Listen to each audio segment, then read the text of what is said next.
Good morning. This is Spirit Story Time. I wanted to apologize. I am late this month with Spirit Story Time and the prayer share, but I'm going to try to get caught up today. I had some eye surgery done, and I'm going to be having more to come this month. So I'm going to try to get everything set for April for you and get it all done today if I can, or in the next couple of days. But thank you for joining me for Spirit Story Time. I hope to sit with you, as I said, each Tuesday, and Spirit will choose a book each week and then pick a passage. It may be a paragraph, maybe an entire chapter. So I invite you to sit around the circle like we used to at school or at the library and listen as I read Spirit's Choice of the Week with you. Know that I do not read the passages ahead of time, so any mistakes and or mispronunciations, uh, those may happen. Also be aware that my dogs may have a interrupt us if they have something to say as well. Donations are gratefully accepted. They can be made through PayPal or Venmo. So thank you for your generosity and settle back as we begin this week's choice, which is from the book Magdalene's Lost Legacy. And that's by Margaret Starbird. And what Spirit pointed me to today was a short passage um, speaking about Mary Magdalene and Jesus. And it is, I believe, yes, on page 143. And it says, I do not for a moment imagine the Blessed Virgin Mary and Mary Magdalene as rival goddesses, jealous of their individual preeminence and squabbling over their prerogatives, as did the female deities of the Greek pantheon. I envision the two Mariams first as two fully human women, a mother and her daughter in law, both deeply devoted to Jesus and to one another. I see them as two women who, suffering together at the foot of the cross, each a source of comfort and strength to the other, and in their mutual sorrow.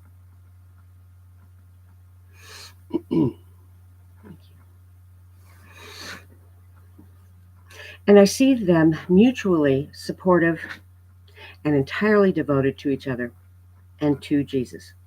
Surely the Virgin Mary would in no way be demoted if her beloved daughter in law were finally and properly acknowledged as the bride of Jesus. Prayers of the Anawim will still and forever be addressed to the mother of Jesus, just as they have been in the past. She will continue to be honored and blessed as the vessel chosen to be the mother of the Messiah. But that does not mean that we should not also honor his beloved, so long neglected in our human psyche. By reclaiming the lost bride, the feminine complement to Christ. To the Christian mythology, we would repair the broken mandala or the sacred marriage. We await the ecstatic celebration, the nuptials of the Lamb, of Jesus and Christos and his archetypal bride, the Magdalene, who represents the enlightened and redeemed community arrayed in splendor on her wedding day. And this is from Revelation 21, verse 2 and 3. Excuse me. And I believe the holy city, a new Jerusalem, coming down out of heaven from God, prepared as a bride adorned for her husband. I hear a loud voice from the throne saying, Behold, God's dwelling is with the human race.